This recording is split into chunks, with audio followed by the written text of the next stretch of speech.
네, 안녕하세요. 요즘에는 많은 학문들이 과학이라는 칭호를 부여받길 원합니다. 왜냐면 과학인 게 과학이 아닌 것보다 훨씬 더 좋아 보이니까요. 그래서 요즘에는 심지어 인문학도 인문과학이라고 부르는 사례가 심심치 않게 눈에 띕니다.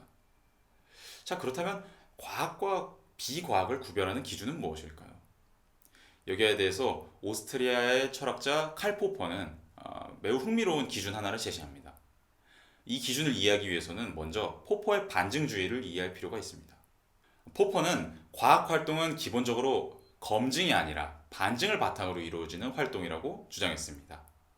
검증은 어떤 경험적인 증거를 바탕으로 어떤 명제가 옳다고 판명하는 것을 뜻하고요. 반대로 반증은 어떤 경험적인 증거를 바탕으로 어떤 명제가 틀리다고 판단하는 것을 뜻합니다. 그런데 포퍼는 어떤 과학적인 법칙과 관련된 가설에 대해서는 검증은 불가능하고 반증만 가능하다고 주장했습니다.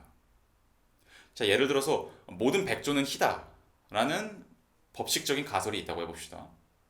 그러면 이 가설을 진정한 의미에서 완전하게 검증하는 게 가능할까요? 진짜로 이 가설을 검증하려면 모든 백조를 검사를 해봐야 될 겁니다. 자, 벌써 이것도 되게 힘들어 보이지만 어떻게 많은 돈과 인력을 투입해서 지구상에 있는 모든 백조들을 조사해봤다고 칩시다. 그렇다고 해서 이 가설이 과연 검증될까요? 그렇진 않습니다. 왜냐하면은 우리가 혹시 발견하지 못한 백조가 있을 수도 있고 또 지구 밖에 우주 백조가 있을 수도 있고 또 과거에는 빨간 백조 한 마리가 있었는데 지금은 사라져서 없는 것일 수도 있고 그러니까 뭐 미래에는 얼마든지 희지 않은 백조가 발견될 수도 있고 그러니까 이렇게 그 법칙이 적용돼서 우리가 검사를 행해야 하는 그 사례가 무한히 많기 때문에 모든 것을 다 검사하고 완벽하게 검증한다는 것은 원칙적으로 불가능합니다. 그런데 반대로 반증은 상대적으로 매우 쉽습니다. 그냥 희지 않은 백조 한 마리만 발견하면 되니까요.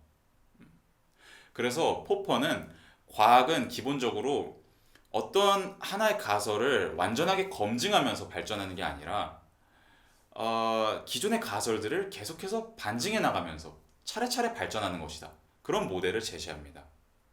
뭐 A라는 가설이 있었으면 그 가설을 반증하는 더 우월한 B라는 가설이 등장을 하고 또 그 B라는 가설을 반증하는 더 우월한 C라는 가설이 등장하고 이런 과정을 반복하면서 과학이 발전을 거듭한다는 겁니다. 자, 이렇게 포퍼는 과학에서 반증이 갖는 역할을 매우 핵심적으로 생각했기 때문에 과학과 비과학을 구별하는 기준으로 반증 가능성이라는 기준을 제시합니다. 포퍼가 보기에 어떤 가설이 경험적으로 반증 가능하지 않으면 그건 과학적인 가설은 아닙니다. 모름지기 과학적인 가설이라면 어떤 경험적인 관찰이 행해져야 그 가설이 반증되는지에 대한 기준을 제시할 수 있어야 한다는 건데요. 예를 들어서 우리가 아까 봤던 그 모든 백조는 희다라는 가설의 경우에는 충분히 어떤 경우에 그 가설이 반증되는지 기준을 명확하게 제시할 수 있었죠. 그런데 예를 들어서 뭐 철학적이거나 뭐 신학적인 가설 같은 경우에는 경험적으로 반증 가능하진 않습니다. 대부분 경우에. 예를 들어서 신은 전지전능하다. 이런 가설에 대해서 여기다 대고 뭐 어떤 경험적인 관찰을 들이대야 이 가설을 반증할 수가 있겠습니까? 자, 그렇다 보니까 조금 역설적으로 들릴 수도 있겠지만 포퍼가 보기에 어떤 틀릴 수 없는 완벽한 진리로서 주장되는 그런 지식은 과학적인 지식이 아닙니다. 과학적인 지식은 그 본질상 얼마든지 틀릴 수도 있다는 가능성이 열려 있어야 합니다. 그래서 포퍼에 따르면 과학적인 합리성의 핵심적인 정신은 내가 과학의 발전을 통해서 완벽한 진리를 발견할 수 있을 것이다 라는 그런 교조적인 믿음에 있는 것이 아니라 내 이론이 얼마든지 언제든지 틀릴 수도 있다 라는 그런 겸손한 인정에 있는 것입니다. 물론 오랜 시간을 거쳐서 여러 반증들을 견뎌낸 그런 이론들은 좋은 이론이고 그런 이론을 과학에서 주류 이론으로 인정하고 그것에 대해서 충분한 믿음을 갖는 것은 과학적인 합리성 안에서 당연히 용인이 될 테지만요. 자, 그런데 이 포퍼의 반증주의에 대해서 매우 중요한 반론이 하나 있습니다. 바로 아니 그렇게 따지면 반증도 원칙적으로 불가능한 것이 아니냐? 이런 반론인데요. 예를 들어서 아까 모든 백조는 희다라는 가설을 반증하는 빨간 백조 한 마리가 발견됐다고 칩시다. 자, 그런데 여기에 대해서 얼마든지 토를 다는 게 가능합니다. 뭐 예를 들어서 우리가 아직 그 백조에 대한 이론을 충분히 발전시키지 못했기 때문에 그 빨간 새랑 그 진짜 백조들이랑 구별할 수 있는 방법을 아직 발견하지 못한 것일 뿐이지, 우리가 그 백조에 대한 과학적인 이론을 충분히 발전시키면 그 기준을 발견할 수 있을 것이다. 뭐 이렇게 얼마든지 주장하는 것이 가능하거든요. 실제로 아인슈타인의 상대성 이론에 의해서 기존의 뉴턴 역학이 대체되어 가는 그 과도기에는 많은 과학자들이 그 뉴턴 역학을 반증하는 것처럼 보이는 관찰 사례들은 사실 겉으로만 그런 거일 뿐이고, 우리가 기존의 뉴턴 역학을 잘 발전만 시키면 상대성 이론을 굳이 도입하지 않고도 그 반증 사례들을 잘 설명해낼 수 있을 것이다 라고 믿었습니다. 이러한 반론을 포퍼도 부분적으로 인정합니다. 그러나 그럼에도 불구하고 포퍼는 검증보다는 반증이 논리적으로 봤을 때 훨씬 더 강력하다라는 입장을 계속해서 유지하고요.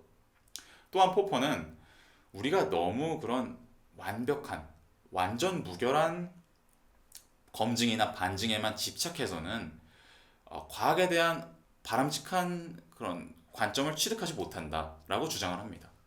그러니까 과학자 공동체가 서로 소통하고 토론하면서 얼마든지 어떤 가설이 어떤 경험적인 관찰에 의해서 반증된다라는 그 기준들을 충분히 합리적으로 제시할 수가 있는데, 거기에 대대고 그거는 완전한 반증이 아니니까 소용이 없다, 이런 식으로 이렇게 나가는 것은 과학적인 합리성의 본성을 제대로 이해하지 못한다라는 겁니다.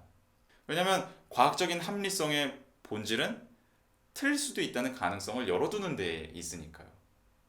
자, 마지막으로 제가 한 가지만 더 강조드리고 싶은 것은, 포퍼가 이렇게 과학과 비과학의 구별 기준을 제시했다고 해서 포퍼가 과학적 지식만이 유의미하고 비과학적 지식은 무의미하다라고 주장한 것은 결코 아니라는 점입니다. 예를 들어서 포퍼가 과학의 본성에 대해서 수행한 이러한 분석도 그 자체로는 과학적인 지식은 아니거든요. 경험적으로 반증 가능하진 않으니까요. 그런데 그럼에도 불구하고 우리는 이 포퍼의 분석을 통해서 충분히 지적으로 유의미한 성찰과 교훈들을 얻을 수가 있습니다. 그러니까 포퍼의 반증주의가 우리에게 전달해주는 어떤 도덕적인 핵심은, 우리가 지식에 대해서 조금 더 열려있고 겸손한 자세를 취할 필요가 있다는 것입니다. 자, 오늘 준비한 내용은 여기까지입니다. 다음 시간에 또 돌아오도록 하겠습니다. 감사합니다.